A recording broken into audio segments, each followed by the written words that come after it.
its name? I literally have no idea. I set up this gorgeous open, and as soon as I started the stream, I forgot to have the open going.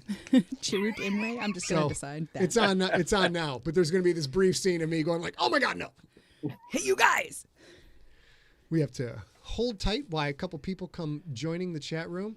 I'll tell you the one general who didn't want to attack and then he was a buzzkill. He's no fun at parties. A little bit? Yeah, very much. Everybody needs a poopa. I'm not seeing the StorySmack yet. It's coming up. We Here got we two go. people in the room. Here we go. I see Nelson. Hey, McClintock, Nelson. the Nell Zone. If you guys are in the chat room, shout out so we make sure this is all working. Although Nelson just corrected that for us. I just like to see chat. That's all. Nell Zone. All right, people are coming in on Facebook. Why can't I see it? I don't know, baby. I'm mad. Do you gotta just? There it is. You got it? Mm-hmm. No, is that? That's it. That's Live and in charge. Large and in charge. La Jolla, California. Take off that. Hello, Brittany. Hello, Richard Bennett. What's up, y'all? Cozy. We've got 3 people on Periscope. Hey, man, if you're watching us on Periscope, throw us a comment. I thought Periscope was dead. Terry I Davis. do not understand this Periscope Send my love business to Mary as well, if at you all. would. Now 5 people on Periscope. Hey, Brittany. Mike. Hey, Mike. Periscopers, Hey, Richard Bennett. if you can't use the chat, Periscopers, if that's not working, throw an email to info@emptysat.com. That's info@emptysat.com. Just let us know. Our stat board is showing you guys are on. We can't see you.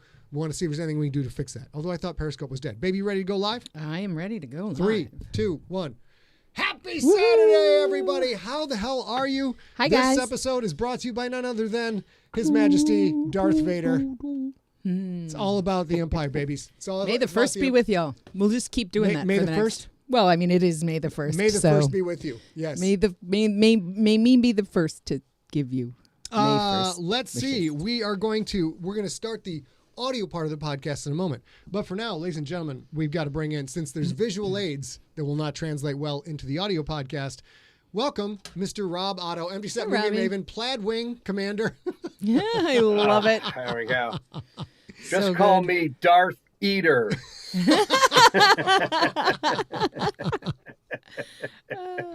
Yeah. Oh, Darth Eater. Darth Eater, I can't help but notice above your shoulder and your head, I see some original Star Wars toys that you and I actually played with way back in the day. That's Way back my when. favorite. Like, you're like, oh, I remember that Millennium Falcon.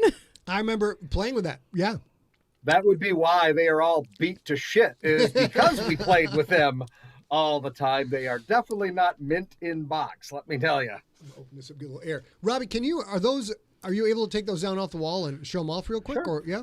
Yeah, oh, absolutely. Oh, my I've got God, that's fantastic. It's Look beat at up that. the It is Millennium Falcon beat and- up. As Got beat the up little as handle here, so you can go.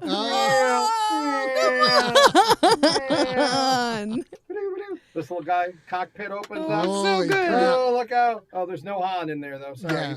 Well, he's in the frozen. He's basement dead. somewhere. He's dead now. But yeah, So- like this part is lost, and this part is lost, and it came with like a little, the little ball that Luke practices against. Yeah. Mhm. Yeah. That shoots laser. Womp. Yeah. There was Oh, one wow. that came with this, and if you can find one of those, they're actually like more costly than the ship itself. Just because that little every piece? kid Oh every my kid God. lost that little damn piece. So, I love it. There you go. Dominic, if you got to go, no problem, buddy. Thanks for popping in and saying hi. Rob, a lot of shout outs in the chat room to you, legs. Rob! Yeah. It's like Norm from Cheers Hi. now. And then you got the land speeder. You show us the land speeder real quick. Oh, sure, Hey, absolutely. Carol. And Nice to this- see you.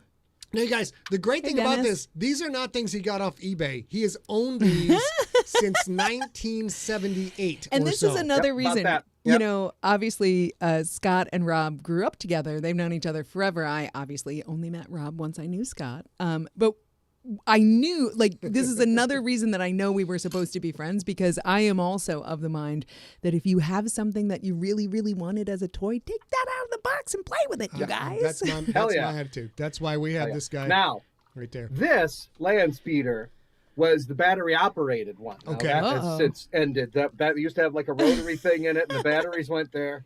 And it just had a clicker, like you could just get it to go like forwards and backwards. But the clicker was a little R2D2 clicker, so that was pretty cool. that's So sick. That is that sick. is also long freaking gone. But, I love it. yeah. Long gone. Long gone. These were well used.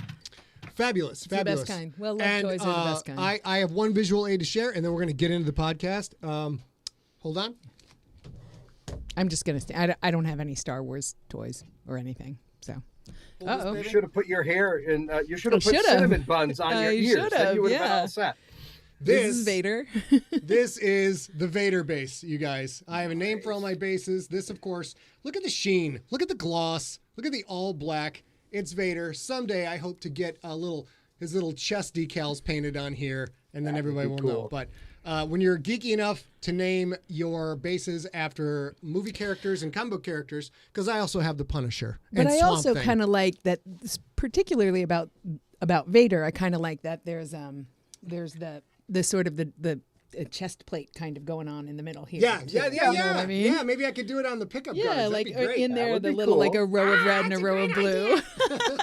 Now, the question we all have is, if you cracked that open, would there be a crusty old white base inside of it? That's A little bit, looks a That's little the real slimy question. maybe. Yeah.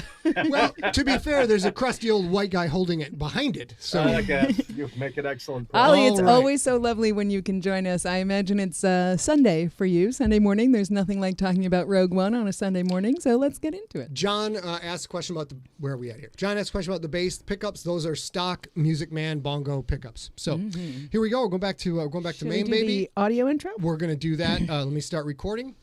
And This is episode 70 of StorySmack, a podcast about stories and storytellers in the world of pop culture. My name is A.B. Sigler, audiobook narrator and founding partner at Empty Set Entertainment. and my name is Scott Sigler, #1 New York Times bestselling novelist. And would you like to know the probability of this episode being funny? Yeah. It's high. It's very high.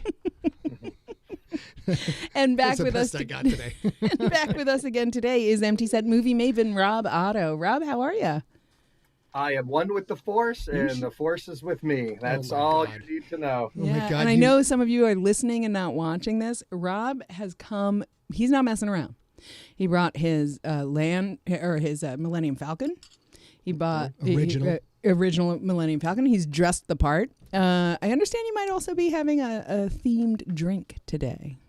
I am, and this I would love to take credit. Scott tried to give me credit for this, but there was an author that made a specific drink when this movie Rogue One came out, and it is called a gin and juice, a JYN after the lead character, Jyn Erso. Oh, nice. You know, some gin, some orange juice, some pineapple juice. It's lovely. It's It nice seems and lovely, refreshing. yeah. And we kind of copped out. We're drinking gin and tonics. But it's spelled the same. It's But JY. it's, you know, it's a There you JY go. tonic. Yeah, for sure. yeah. So there you go. Ooh, cheers. Uh-huh, cheers. Cheers, everybody. If you're drinking at home and if you're listening to a podcast, you can pause this. And you can go get yourself a beverage and you can listen to us while we get our drink on and get our Star Wars, get our geek on. Absolutely. On this episode, we are discussing the 2016 Star Wars movie Rogue One, A Star Wars Story. Can you give us the movie guy synopsis? I can. Yeah, here we go. All looks lost for the rebellion against the Empire as they learn of the existence of a new superweapon, the Death Star. Once a possible weakness in its construction is uncovered, the Rebel Alliance must set out on a desperate mission to steal the plans for the Death Star. One woman, the future of the entire galaxy now rests upon her success. There you go. Thank you. And, of course, we love to start every one of these with, we got to talk about the ducats. We got to talk about the money. Making a movie is an incredibly expensive operation, very complicated, and it's a business. You guys always complain like, hey, when they make crappy movies and they make money, it's about business. Baby, tell me about the box office for this bad boy. Well, this is kind of interesting because we, as a trio, the three of us, as we've been doing StorySmack since we've been in lockdown, have talked quite a lot about movies that that are 30 years old, 25 years old, 40 years old. And today we're talking about Rogue One. It came out in 2016. So I thought, well, I mean, I always do the conversion to real dollars. And when I do that for Rogue One cost $200 million to make. That's a lot. That was its budget, $200 million before marketing. Okay.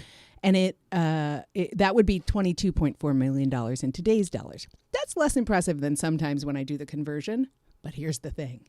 Its box office, it has made $1.1 billion. My goodness. That's over $1 billion. And if insane. you're That's unclear, insane. $1 billion is way bigger than $1 million. It's impressive. It's the first billion that we've ever had. That we're talking about. And I'm not sure how many there are, but there can't be that very many. So it made $1.1 billion dollars. Robbie, give us your okay. give us your general thoughts, the high level thoughts in this movie. Then we're going to start talking about writers and cast and all the other good stuff. Got it. So this movie came out after the number 7, right? Uh-huh. Which was The Force Awakens, right? So this is the second of the Disney Star Wars movies, right? Mm-hmm. And they came out after. And, Force Awakens was okay. It was well received-ish, but people weren't sure. So when this one came out, I think it cemented. Real Star Wars fans said, okay, Disney's got their crap together. Now, they've made some subsequent movies that tell us we were wrong. But at the time, this movie restored our faith in the Star Wars galaxy.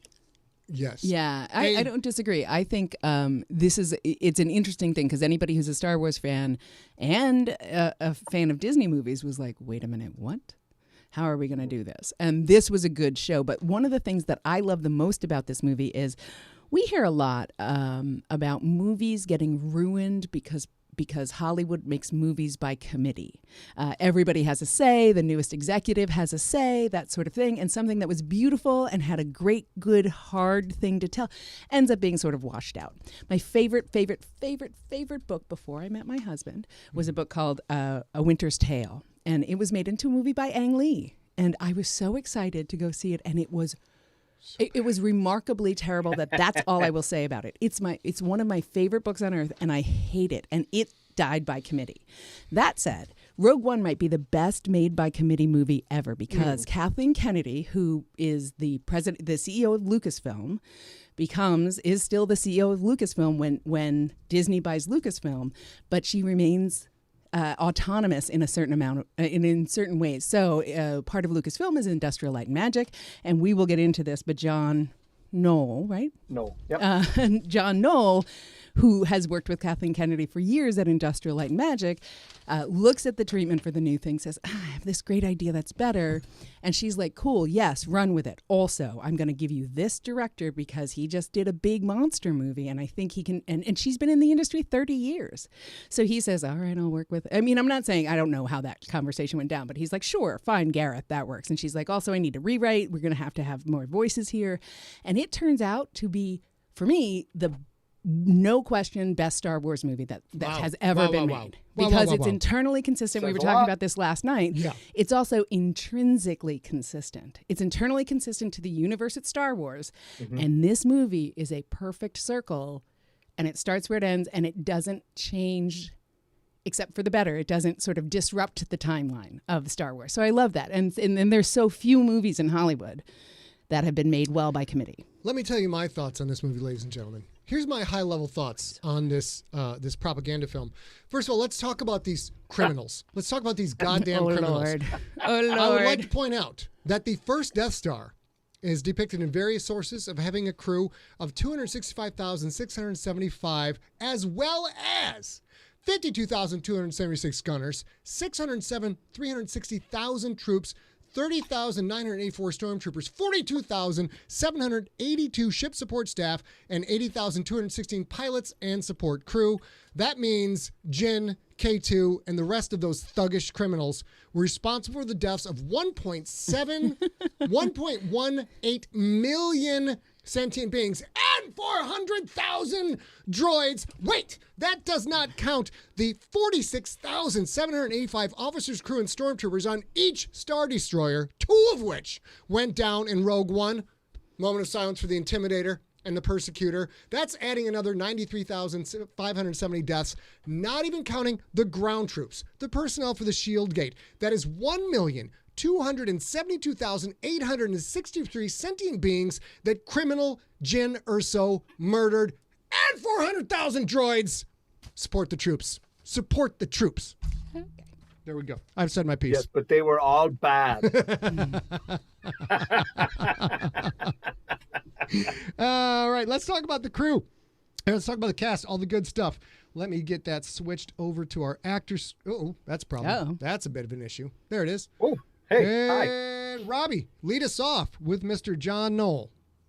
So, yeah, A touched on this, and John Knoll really is the passion behind this. So John Knoll is just a visual arts legend, right? I mean, we're talking The Abyss, the Mission Impossible movies, Star Trek movies, the Star Wars prequels. I mean, he works on all of these. He wins an Oscar for one of the Pirates of the Caribbean movies. I mean, John Knoll is huge, and he works at Industrial Light and Magic when Disney buys Lucasfilm, right, and owns all of this. And they were all seeing, because, you know, they would send out ideas to the ILM guys to say, hey, work me up just a short little treatment of how this would look and what this would look like, right? So they got to see all the ideas that Disney was thinking about making Star Wars movies. And he was just kind of like, these all kind of suck.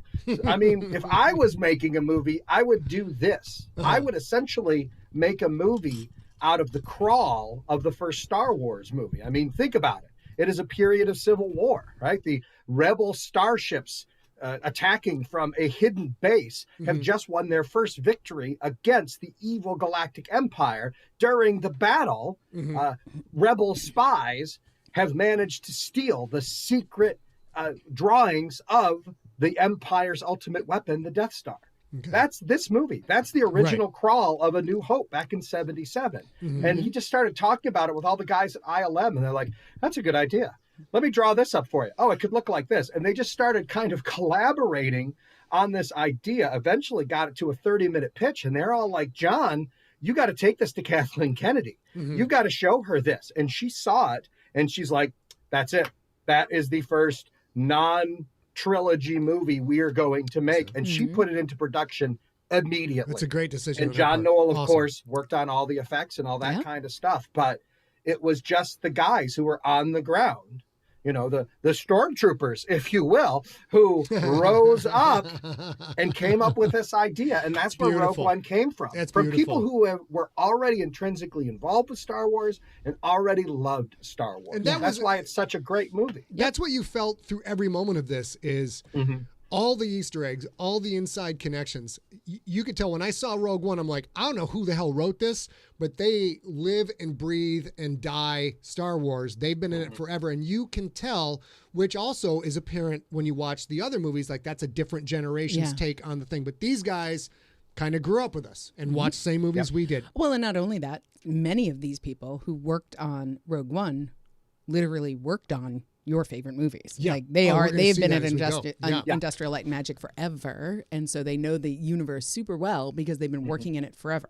And let's talk about something. We got the screenwriters, baby. Yeah, we do. So I've got, oh my goodness, there's so many screenwriters on this. There's many. There are many. many. So takes a village to write this movie, apparently. So John Knoll has this 30-minute pitch. This is where it starts. And then a screenwriter named Gary Whitta is the person who takes over. He writes the first draft, the entire first draft of the screenplay, and came up with the film's title of Rogue One. He also works, this is the very first movie, as Robbie mentioned, where the yellow scroll doesn't happen at the beginning. And the reason for that is, of course, it's already been done. I did not notice that. Yeah. It's literally, it says it is, starts with, I think Rogue One, a Star Wars story or something like that. And then it's over. Because the thing that we're doing is already known. We know exactly what's happening. We've been watching what's happening for 30 years. If this is the first movie, there's no scroll to get you caught up. The thing with Star Wars, it was episode 4. Right. And then even episode 1, you need the scroll to get you caught up to this. No, I've got that completely wrong. And Gary Whitta absolutely wrote more than one scroll. Okay. But the reality was, like, you sort of exactly know what's going on because this is taking place breaths before episode 4, A New Hope. It literally is a day or two before that. This movie essentially is the scroll for A New Hope. I mean, this movie is the scroll. So they didn't need a scroll. This is the scroll for the next movie. Yeah. So Gary Whitta writes a treatment of it and also involves Chris Weitz, I think is how you say his name. Chris Weitz also does a pass with Gary, and they go through, and you can see this is Chris, and there are very lovely little moments in this where they name towns, they name characters, literally after nicknames. Chris Weitz does a Baze Malbus is actually named after his first D&D character, who was half elf. Malbus was that character's name, and so you see this over and over again where they're putting tiny little touches.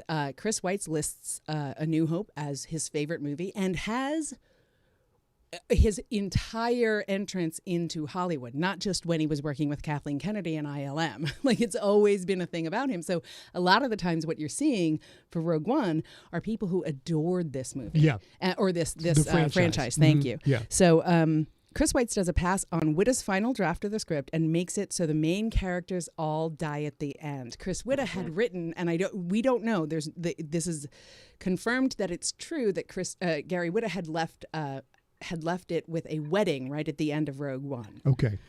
And we don't know who two were getting married, but it doesn't matter because Chris Weitz does a final draft. He makes sure everybody dies at the end of this movie. Nice. And can I jump in real quick there, just to mention, I love the fact that there's no love story in this movie. It's great. You have a very strong female lead, and she and Cassian, they have a couple of moments, but it's never pronounced. They never kiss. They never do any of that. And if this wedding is probably going to be Jyn and Cassian, is who you think it's going to be, sure. that would have ruined it. I love that she's a strong female character that doesn't need the love of a man to prove that she's important. You know 100%. What I mean? And vice versa. It's important because this movie is about people willing to die for their cause.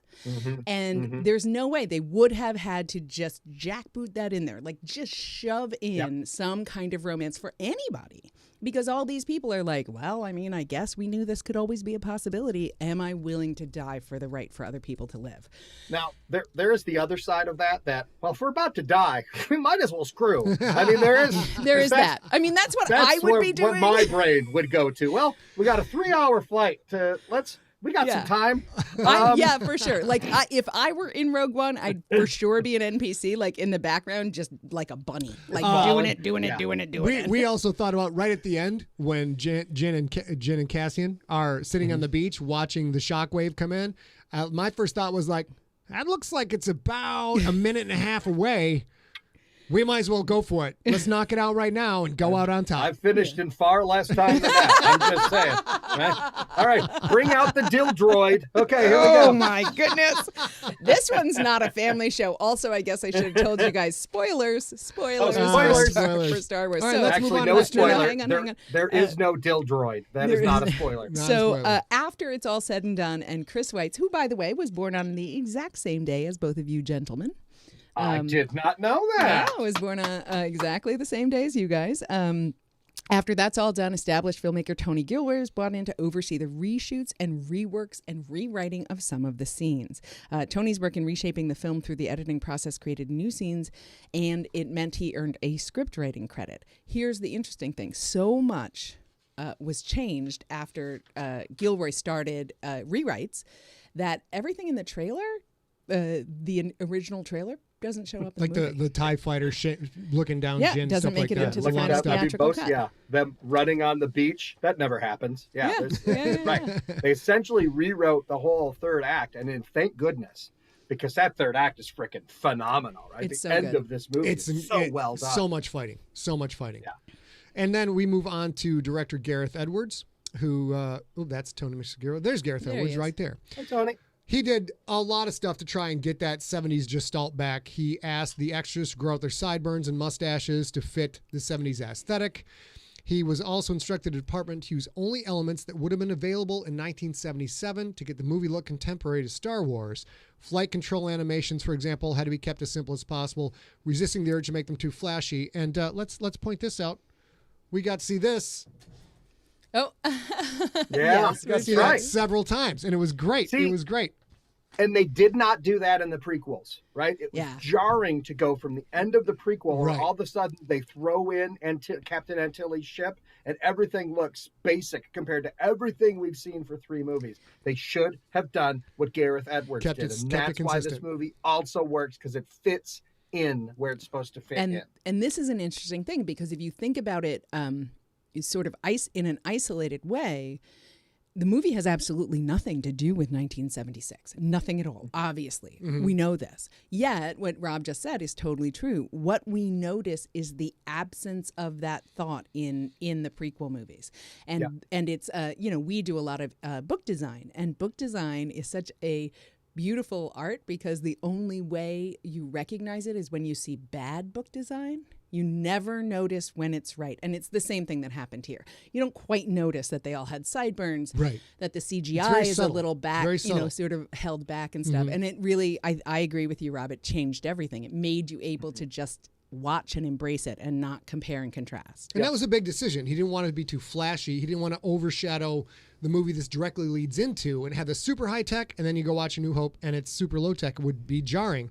He did a couple of cool things. A number of sets designed to be shot in 350 degrees, so he could just organically have the film and cast and crew do whatever they want in the set. The crew even had to wear Star Wars costumes in case the camera rotated too I quickly, love this. and they got caught in a shot. So you missed Freaking love it. that Game of Thrones Starbucks cup. Not going to Yeah, happen here, for because sure. everybody's like, imagine the crew like, wait, we not only get to be part of a shot of a Star Wars movie, we get to cosplay the whole fucking time. Yeah, exactly. That must have been amazing. Ziegler, you and I would have done that, and we would desperately have tried to inch into the shot every freaking chance we could.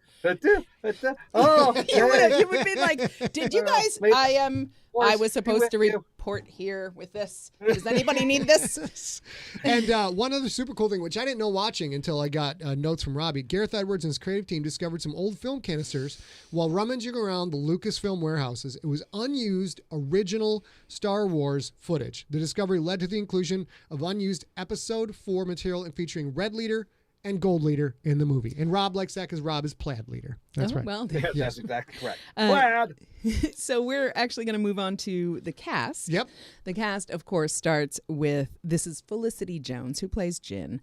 Felicity Jones, if you are British, you probably have you've grown up with her. She was a child actress, started acting pretty much full-time on the radio and TV at around 12 years old. Okay. If you are an American and you are old enough like me to remember Jodie Foster growing up, she stopped for a while and went to university. So did Felicity Jones. But other than that, she's been pretty much working since she was 12 years old. This is, of course, her with her Diego Luna, her Rogue One co-star. She was acting pretty steadily. And then in 2014, The Theory of Everything came out, which is a Stephen Hawking biopic. And she played Stephen Hawking, one of Stephen Hawking's wives. And she was super, super well recognized by the critics for that. She got a Golden Globe nomination, a SAG, a Screen Actors Guild nomination, a BAFTA nomination, and an Academy Award for Best Actress nomination in 2014. And she literally walks off of that into Rogue One. It's impressive. Yeah. It's And impressive. so, it's Into a interesting. galaxy far, far away. Because if you grew up in a world that had Star Wars in it as an actor, and then you are going to be the main face of a Lead. movie, Yeah. I'm not sure there's a better way to walk into that as opposed as being so well rewarded must for the be- thing you did last. It must have been so overwhelming for her to be like, everything's, oh my God, my career's rocking. This is great. What Star Wars? What? Sorry? Yeah. Star Wars? Well, and lead? Okay. Fine. and then knowing that like Runa Mara and Kate Mara, there were so many people who auditioned for this lead role, and then you get it. You're like, whew, okay, let's go, And I think she did a great job. And Rob, Pretty decent year. Pretty decent good. year for Felicity Jones, I would say. Rob, tell us about her co-star, Mr. Diego Luna. Yeah, he plays Cassian Andor, the captain, and really kind of, the male lead of this, who starts off not trusting and begrudgingly working with Jyn. And then at the end, he's the reason everyone kind of, goes with her and really starts this rebellion. Diego Luna, as many Mexican actors did, he's also a singer, a director, a producer, but he started in the telenovelas, right? I mean, that's where most Mexican actors would start. But then, Y Tu Mama Tambien, Open Range, Milk, Rudo Crisi, the Havana Nights Dirty Dancing sequel. Of course he can Terminal. dance. I mean, Of course. Desperado. Of course you get, but he's Two. everywhere, and he's got a huge range. He's playing, dramas, he's playing comedies, he's playing, telenovelas, which are all over the top kind of stuff, right? Mm-hmm. And what I really love is that they didn't have him change his accent, right? Mm-hmm. I mean, we're in this universe where pretty much every human has either a British or an American accent, right? Now, all the other races have many different accents and weird ways of talking. Mm-hmm. Why wouldn't some humanoids who grew up in a different area or a different planet or whatever have slightly different accents? For sure. And that's what they did. And I think it's fantastic. And he carries this movie so well. He's first. I don't trust her. I don't want to work with her. And then you see it change as she proves herself again and again, to the point where now he's on her side and he is going to do whatever he can because he now realizes she is the one. And she's the one who can say it and get us all moving in the right direction. And that's part of the taught script writing combined with excellent acting and good direction is he does that 180 as a character. His character does that 180 and it's believable. It's There's no point where you're like, oh, now he's good. Okay, now we think she's awesome. Well, of course, I never had that moment. It all made, it was granular. It was natural. Progressive and natural. It all made perfect sense, which when you do that in a 120-minute screenplay is quite an accomplishment. Yeah, well, and here's something to be said. I mentioned this about the crew as well. There is, it can't be denied that the crew and the people who wrote Rogue One and who envisioned Rogue One are dyed-in-the-wool Star Wars peeps. Diego Luna is no different, but he is also a dyed-in-the-wool actor. His mom is a British actor. She dies in a car accident when he's 2 years old. So he gains a whole British family who natively speak English. And he grows up in Mexico, I think Mexico City, with his dad, who is to this day the premier set designer and set director in Mexico. And so he is surrounded by arts and artists and acting his entire life, and also has an entire family who are native English speakers. So he grows up speaking very natural English. And this actually serves him a million. We've seen him in a dozen movies that he's bringing his culture in an accessible way. So I love that about this. And Cassian did not want to work with Jin. There was somebody else who did not want to work with Jin either. And that, of course, is... I had one more of him. And that, of course, is Alan Tudyk as K2SO, who completely stole the show. My heart. So good. I love him. What Alan Tudyk is so exceptional at is taking a character actor role and just walking off the set. It's like, everybody loves him the most. Everybody loves him the most. But this is true of everything. This is true of Tucker and Dale. Yep. This is true of Firefly. We've seen this thousands of times. Something about that dude. And good luck. More power to you. He initially turned down the role because the start of the filming clashed with pre-production of his comedy series Con Man. When Gareth Edwards told him that filming was being moved back by a month in July 2015, he agreed to join the production. And this is a cool shot you have up here because this is him in his motion capture suit. That's him in his. This is him in his motion capture I thought he was just suit. being stylish. No, this is it. That's I like that shot that you chose because this is how he became. And there's an interesting side effect here. Anthony Daniels met Alan Tudyk on the set of this. Anthony Daniels, if you don't know, played C-3PO. Yep. And literally walked up to Alan Tudyk and said, "You know what? Fuck you." Because Anthony Daniels had to be in his suit. In the C-3PO in suit. The C-3PO in the frickin' desert. For many movies. And Alan Tudyk is wearing this outfit that you see here. Looks comfy. Wearing spandex with dots on it. Exactly. Alan Tudyk to this day says it is one of the highest zeniths of his career that Anthony Daniels walked up to him. The first thing he said was, "Fuck you."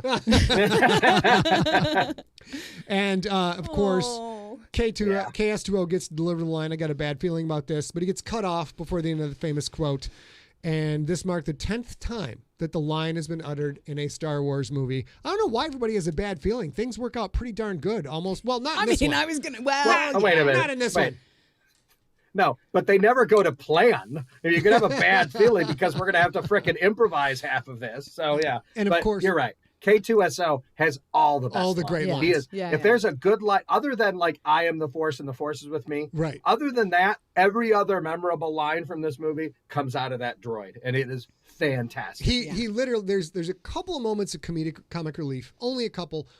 that do not involve him. He is exceptional. He's so good in this. And of course, A and I just finished up watching season 1 of his starring role in Resident Alien, which I will not lie, I completely looked down my nose at. I know. When we went to watch this, and A and I have had a couple of experiences. We go to watch a show, and I'm like, well, this is going to suck balls, whatever. And then I watch it, and it turns out to be great. This was another one because I was like, bro, they already did Mork and Mindy. It's fine. But it was awesome. I loved it. Yeah, we did like a Really? 'Cause handshake. You've avoided I've watching been avoiding it. Yeah. I've been avoiding it for the same reason because I looked at it. I love Alan Tudyk. I don't want to watch something I'm going to hate.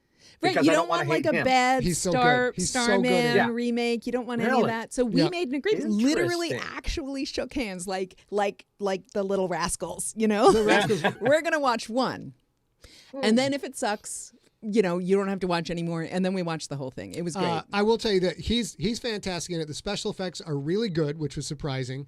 It is not. It's got a lot of heartwarming moments, but it's also got a lot of cursing, a lot of very evil moments, and the supporting cast is freaking fantastic. The supporting cast is great. And without doing too much of a spoiler, I will say we often see sort of feel-good aliens. And Alan Tudyk's There's not one. character as Harry in Resident Alien, might not fall on the spectrum as a good alien. He's not a good guy. That So- actually makes me want to watch it more. Yeah, it was Let's- super fun. And he does a great job as always. Let's move on to the other guy I thought stole the show. Now, we've seen that the stage acting in Star Wars movies sometimes is not all that great. Depends what the movie is. Yeah. And then they brought in this gentleman, Mr. Donnie Yen. Tell me about it, Absolutely. baby. I think you say this as Chirrut Imwe. I don't really know. Yeah, you got it. He plays Chirrut Imwe. He initially turned down the role when it was offered to him, but his kids got real excited about the idea of him being in a Love Star Wars movie, and so he joined the cast, which I absolutely love. They changed his mind. It was also his idea for Chirrut to be blind during blind in general. Gareth Edwards, the director, thought that was fine and cool and ran with it. Two questions. I got two questions about this.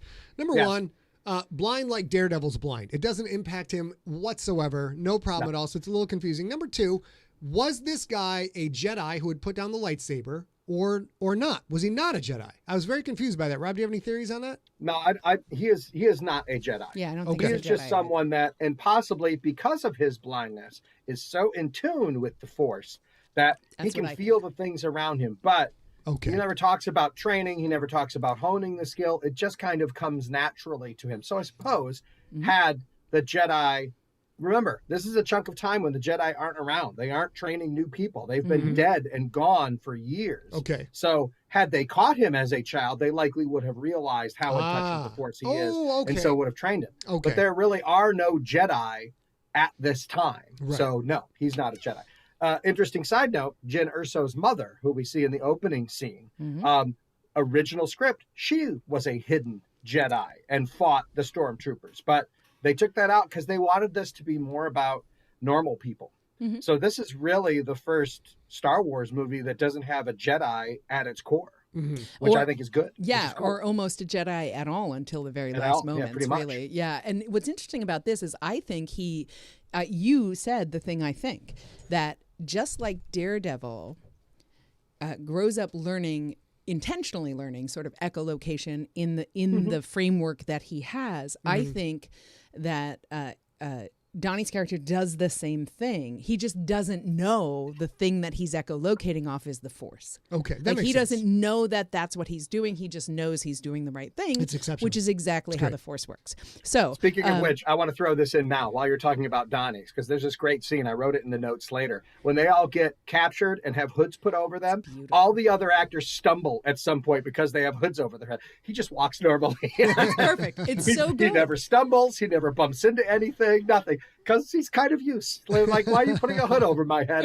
Oh, I well, mean, if you got to whatever, do I'm that, blind. fine. Yeah. Yeah, And this whatever. is exactly it. These are the little moments, just like Gareth Edwards making all the choices for everybody to seem 70s-ish that you never quite think about because they just instinctively make sense Right. to you. And it was such a beautiful thing. The only other point I want to make about this particular character is Kathleen Kennedy and John Knoll decided that this character should be either Donnie or Jet Li. Oh, Those were the first two people that they were going to seek out. They started with Donnie because he was less expensive by about $6 million for his going rate. And first, as you know, first I mentioned, he turned them down and then he accepted, which is great because then they had a little more room in their budget. And I will say, as a huge fan of combat cinema, and as a fan who gets super frustrated when you can't show a fight scene or all you do is do shaky cam, Donnie Yen's fight scenes, I don't know who the choreographer was. I should have looked that up. But Donnie Yen's physical combat ability to make it all look real and fast. There's none of this, as I gather up, here's a stormtrooper like going, I guess I'll just wait here to get hit in the chest. It's pop, pop, pop, pop. It's exceptional. He's a brilliant combat actor. Absolutely brilliant. And one thing that he does that Jet Li also does, which we also see quite a lot in Korean cinema, is they move very fast and they don't, while they are working, when they are in action, they are, all their energy is doing that. And then you see him in the off moments like, oh, yeah. because that's what you would really do. You wouldn't be like, I'm about to come at you. You would literally do that and then breathe later. And Rob, as far as acting credentials go, the breakout star from this movie moving forward in the world has got to be Riz Ahmed as Bodhi Rook. Yeah, so Bodhi Rook is the pilot who is defecting, and he's the one that brings the message to Saw Gerrera that really starts this whole thing moving, right? I mean, the rebellion doesn't happen if Garen Issa, who's Jin's father, doesn't send this pilot with the message, right? But Riz Ahmed, hugely regarded actor. It's really interesting. He was just nominated for an Oscar. I mean, just this last week for the amazing movie, The Sound of Metal, which is about a drummer who starts losing his hearing. I mean, you can just imagine like a punk metal, drummer. And it's such a personal story. I did not even realize they were the same actor. I mean, they look quite a lot different. Did not connect to me at all. Yeah. So Riz, he has gotten, nominations across the board: Daytime Emmys, National Board of Review, Independent Spirit Awards, London Film Critics Award, British Actor of the Year, nominations now for Academy Awards, Golden Globes, Emmy Awards, Screen Actors Guild, British Independent Film Awards. I mean, this guy is just huge. Stud. Yeah, he's just so talented, just so amazing. Talented. But him, he was in the HBO miniseries The Night Of, which was really a huge leaping stone for him because that was his first really critically acclaimed role. He was kind of a working actor to that point, and now the world's exploded for him. And this Oscar nomination is going to maybe take it. It's cool. Also, he is the first ever Muslim to be nominated for an acting award by the Academy. Amazing. So that's another huge thing. And it's an interesting... on top of everything else, he's a rapper. So, and an acclaimed rapper. Here's what? Yeah. He's an oh my God. I have to check that out. I think this is interesting because he's, as it happens, his path to Oscar nomination, to Golden Globe nomination, were parts that resonated with him, but they weren't specifically Muslim parts, or that is irrelevant to every character that got him where he is in an awards way. And this is the thing we always talk, like in general, we talk about, like, it should be so commonplace that it doesn't have to be a special note. Right. And that's what he did. And more power to him. And Rob, tell us about, of course, the great, illustrious Mr. Forrest Whitaker. Yeah, so the cool thing, Forrest Whitaker plays Saw Gerrera, who is, the person that eventually raises Jin Erso, right? And he's part of the rebellion, but honestly, this is such an interesting time for the rebellion, right? Because it's really more of a committee at this point, and Saw Gerrera is going out there blowing shit up. And they're like, whoa, Saw, buddy, we're not blowing shit up. We're just having meetings right now, man. We're passing like donuts and cookies around. What are you blowing shit up? To the point where they're like, oh, he's too extreme. So they kind of excommunicate Saw Gerrera, the character, from, the actual rebellion, when it turns out he was right. That's the stuff they needed to be doing. But they got Forrest Whitaker, of course, Oscar nomination, and I mean, some of the amazing movies. You want to talk about a guy with range, right? I mean, he's everywhere, from Fast Times at Ridgemont High to Way of the Samurai and The Crying Game. And he plays Idi Amin. That's what he got nominated for in The Last King of Scotland, right? Yeah, he won. And he won the award. I mean, this is what we're talking about. And Saw is interesting because while they were writing this movie, they had to come up with, we want to come up with some crusty guy who's part of the rebellion, but he's almost too much part of the rebellion. And we know he's going to be in bad physical shape. And they started trying to come up with a character. And then somebody was just like, well, you know, there's this Saw Gerrera character that's in one of the Star Wars cartoons, and it sounds like he's exactly the guy you're looking for. So they watched him in the cartoon and went,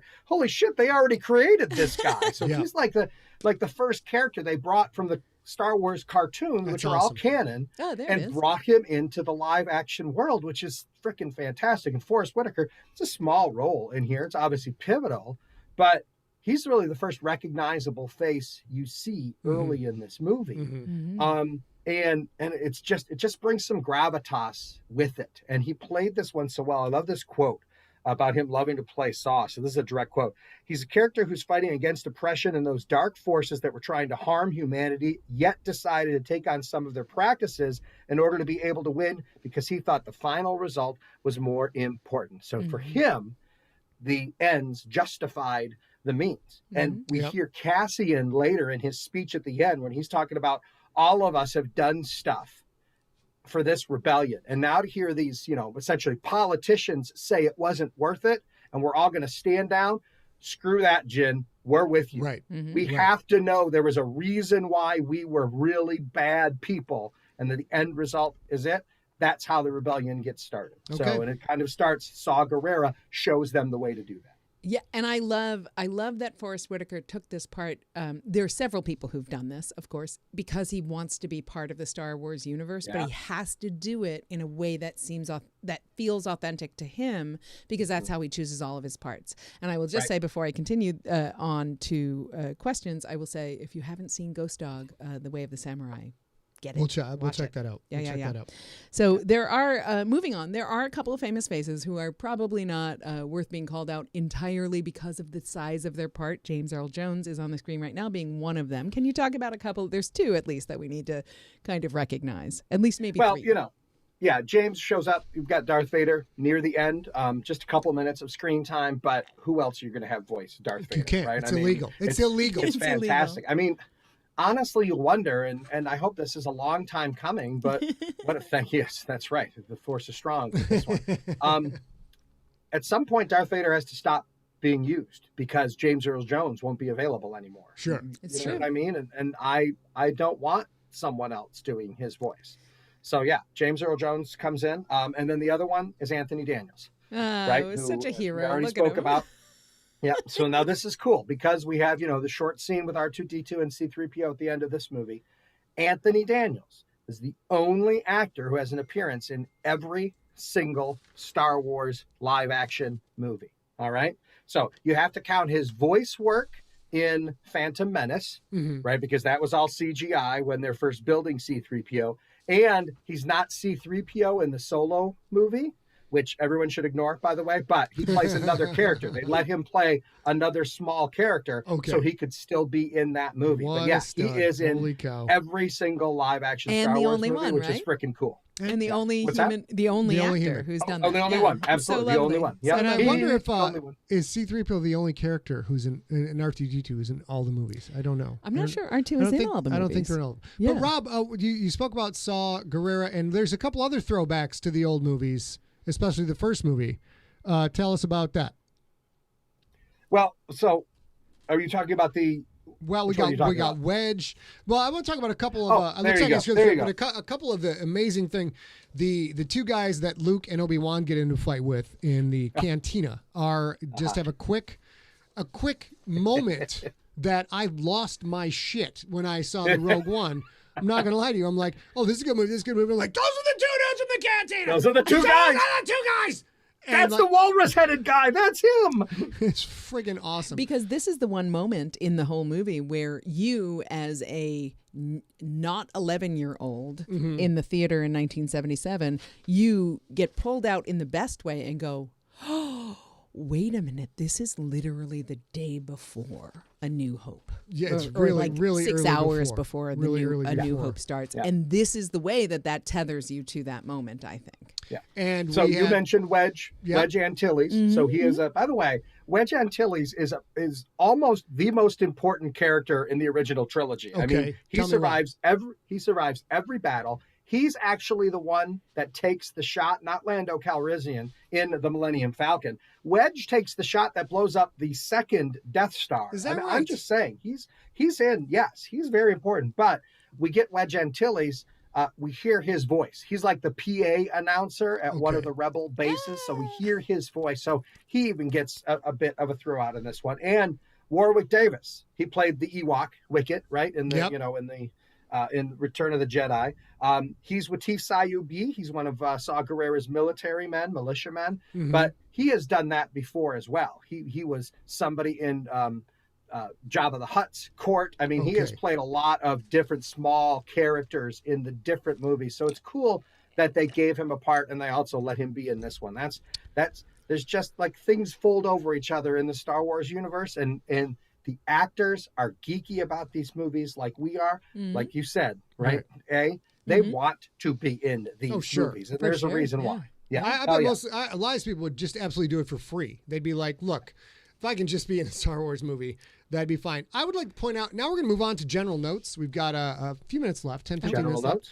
And general notes, the first thing I would like to point out is I am a Star Wars fan, but I clearly am not a diehard, reading all the blogs Star Wars fan. Sure. I thought literally up until after watching Rogue One last night and preparing this script, I was like, well, it's a good movie, but why didn't they name all of the Bothans? Because a lot of good Bothans died to get this information. I went and looked it up. If you're like me and you're wondering where the F are the Bothans, that line, let's see. What was the line? Oh, I already said it. A lot of good Bothans. Many Bothans died to get this information. That's from Return of the Jedi. That is not from A New Hope. Mm-hmm. That is about a bunch of people got the plans to do the Death Star in Return of the Jedi. So I hope we get that movie somewhere. Also, last thing I'll say about this. You want to see some dead Bothans. Basically what you want to see is dead Bothans. I want to see a lot of dead Bothans. All right. Star Wars is addicted to Death Stars. Let's go over the stats. Death Star 1, Star Wars. Death Star 2, Return of the Jedi. Star Killer Base, The Force Awakens. Sith Star Destroyers, The Rise of Skywalker. Jesus Christ. Well, here's the thing. What I don't understand, and we've talked, there are blogs forever about the contractors on the Death Star, for example, or who made the architecture of the Death Star. What I want to know is why these mofos keep saying like, oh, I get it. It was super easily defeated. We literally spent our entire budget on one device that can only detonate in one place. Let's do that 6 more times. Doesn't make any sense to me. I do love, though, that because, one of the arguments against the original Star Wars was, well, how did it have a flaw to begin with? That's what this movie explains, which I think is pretty cool. And it's beautiful. That's what I'm talking about. The threading that went into this and the amount of work by people who live and breathe the thing. You watch Star Wars, you're like, okay, the trash compactor can blow up the whole goddamn thing. Okay, pal, I'm going to let that MacGuffin slide and just enjoy the movie. Because that's what it was in the original movie. It was just this little throwaway thing. Yep. Probably some intern's like, what if the trash compactor doesn't work? And Luke is like, go with it. We're busy. We're behind schedule. That's fine. Let's do it. And then the writers for this went through and not only took that MacGuffin and made it legit, made it the cornerstone of the entire plot. Right. So the father of Jyn Erso, it's not just a thing they found out. It is intentionally embedded and hidden. Yep. They established it's intentional, it's embedded, and he hid it from everybody because he's the guy who designed it. I was like, the first time I saw that, I'm like, holy shit. Genius. That is some grade A script writing right there. Was fantastic. Yeah, and Jin's father is modeled on Robert Oppenheimer because he had that same problem. He created a device that could destroy humanity and knew he had to do it and knew it was necessary and knew he'd done it and wished it wouldn't happen. Yeah, the guilt. Wished it wouldn't detonate. Right? Yeah, I know we need to make destroyer of worlds. Yeah, exactly right. I am become death. How do you live with that? Yeah, right? Absolutely, exactly right. So I love that. I do love... We did talk about so many times. Sorry, Rob. We talked so many times about this. All the people, all the crew, the cast, the writers, everybody for this movie are huge Star Wars fans and wanted to be honest and relatable to A New Hope because they knew how close together chronologically these were. The costume designers themselves also, head costume designer David Crossman, stated some of the original costumes from A New Hope are repurposed in this one as well, because seriously. of course they're still in archives. I don't care. I want Obi-Wan's sweat on me. Me too. I want Laurence Olivier's sweat on me from 1976. I don't care. I'm putting that damn stinky ass thing on. Hell yes. Hell yes. And that includes Darth Vader's costume, which was meticulously patterned after his look in the original. One thing to point out, there's so many love letters in this, one of which, the firing sequence of the Death Star is copied exactly frame for frame from the original Star Wars. That's the kind of stuff where you're like, oh, these guys who made this movie, they are just like us and have just watched this 1,000 times. They also knew that if they did it differently, some geek on some blog would have pointed out, and we all would have liked it that they pointed that out, right? Sure. Yeah, Same thing, sure. the blueprints, right? That original sequence when we see the blueprints in A New Hope, and they're rotating around. Apparently, none of the drawings from that still existed. So they sat down and went frame by frame of that original footage of the blueprints and redrew it by hand, frame by frame. Because they, again, knew that if it was a little bit off, they'd get called out. Sure, and they didn't want anyone to say, you should have spent more time making this movie better. So they just spent the time right at the beginning to make this movie better. They know they're going to get crushed for it. This I did not know till we got these notes. This first big screen Star Wars movie that John Williams has now recorded the score for. Yeah. Michael Giacchino composed the music for Rogue One. I thought he did a great job. He previously composed the music for J.J. Abrams' Star Trek movies, so he was the only composer to have composed film scores for both Star Wars and the Star Trek franchises. It's lovely. Yeah, you guys may know I have worked with Adam Savage along the way here and there, and he's worked with Michael Giacchino, so I happen to know him. I know firsthand he was stupid excited about getting to work on Star Wars. And I know that because I didn't know him back then in 2016, but I know him now, and he brings it up every chance he can because it's just so cool, He's this huge, powerful, big people want him to work on their things, and he's just the coolest geeky guy. And I love that so many people on this cast and crew are just huge Star Wars geeks. It's such a nice thing. I like to hear the stories. I like to hear the stories when the cast gets along. You know what I mean? Because sometimes you hear the stories where they hated each other, made a great movie, but freaking hated each other. Right. Right. Not the case. So while they were shooting in the Maldives, which is the whole Battle of Scarif scene, because they got to be on the water, on the sand, right? Alan Tudyk, Diego Luna, and Felicity Jones all lived together on a boat while they were there in the Maldives shooting. That's what you want to hear, that they bonded, they were friends, they lived together, they worked together, even if it was just for a few weeks. It's love that fabulous, kind of stuff. Fabulous. That's And you want to think that they're sending each other memes on Facebook. To this day, they're doing that. Yeah. And truly, who wouldn't want to live with Alan Tudyk? I'm just saying. Come on. Yeah. And I have one other fun fact. Scarif, the name Scarif for the place in the Battle of Scarif, that actually came from the two screenwriters, Gary Witka and Chris, watching Gareth, the director, order Starbucks coffee with his British accent. And he went and said, "It's Gareth. Scarif." And what showed up on his Starbucks cup was Scarif. No way. Nope, it's true. It's true. That's amazing. It's true. And they were like, whatever, we're putting that in. We're making it a town. That's in the movie. So there's a lot of stuff in this movie that's going to hold up forever. A lot, especially the panning shots of planets, all the landscape shots. There's so much in this movie that is done so close to reality. It will still look great 80 years from now. Yeah, for sure. One thing that will not look great 80 years from now, which is sad because it's such a technological achievement, is the CGI characters. Peter Cushing redone and Carrie Fisher. The level of technology that goes into making them look as good as they did and 5 years ago, staggering. It's a huge achievement. 20 years from now, kids are going to watch and be like, that's the most fake thing I ever saw. But and I'm going to give you maybe Carrie Fisher, since it's such a short thing. Yeah. We might get away with that for a while. for a little And while. but not Peter Cushing. It's kind of redoing a scene we already have locked in our heads. You know what I mean? but it's so true. We're not gonna. Yeah, and also that stuff looks better on the big screen than it does on the way that we're going to watch this movie for the rest of our lives. So right. Yeah. And you're right, Scott. Carrie Fisher passed away over a week after the film's release in the United States. Mm-hmm. She was unable to see the film before death and reportedly squealed at joy. Oh, she was able. She was able to see the film. Yeah, she saw it.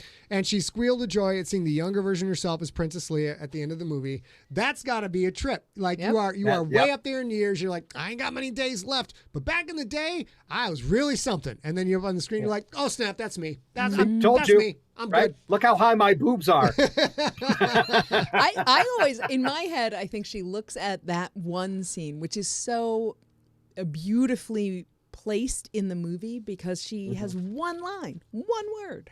Yeah. Hope. That's all she says, right? And of course, what happens literally 6 hours later? A new hope. A new hope. Which is another threading. Yeah. Where they worked hope into it 3 separate times in order to lead into a new hope. And that's the kind of granular detail of people who just adore something and want it to work. In my head, I always think like she looked at that and obviously didn't know that she was not going to see the rest of it and was like, yeah, okay, I see the Princess General in this because she has already done some of the work for the movies that come after, of course. So she gets to see like, sure, I see Princess. I see the Princess General Now, here. this is since they've got Carrie Fisher so mapped in on CGI, and it's only going to get better and better.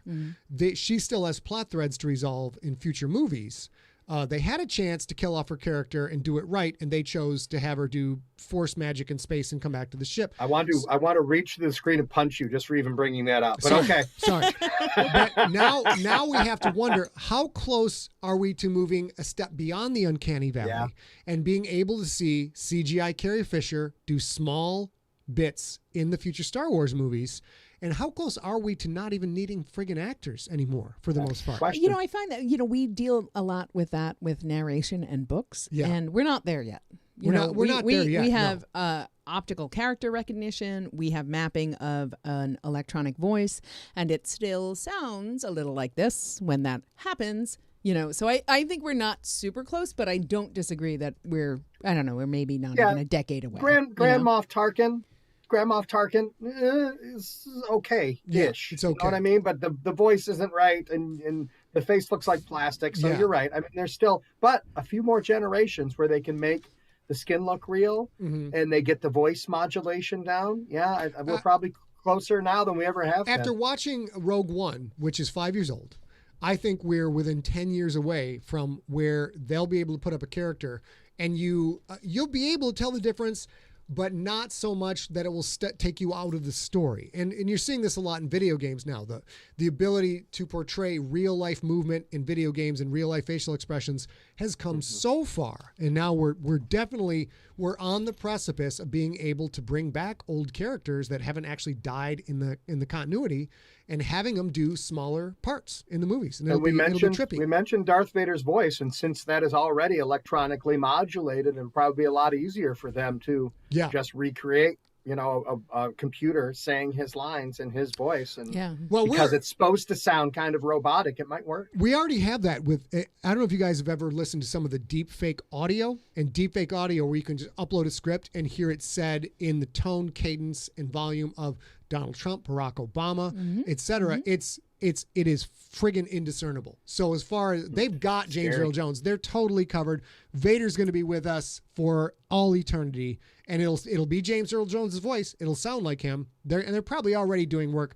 They're probably doing impulse response and capturing his voice. So that'll be cool. What's interesting about that is that is not a thing that when James Earl Jones signed on to be Darth Vader, he would have ever thought about.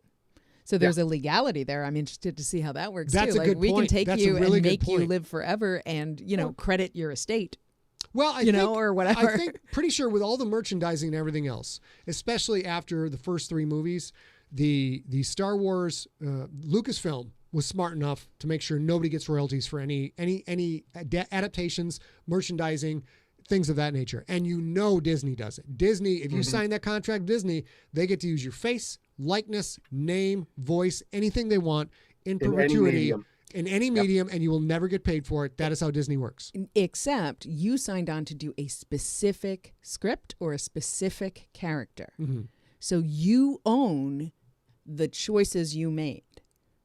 And those will still belong to James Earl Jones, just like even if we sell your script to Disney, the characters, the IP still belongs to you. They will, except they will not buy it unless they take all those rights. Yeah, what I'm saying is he never signed up for that in 1977 because it wasn't a thing. No, Or did he?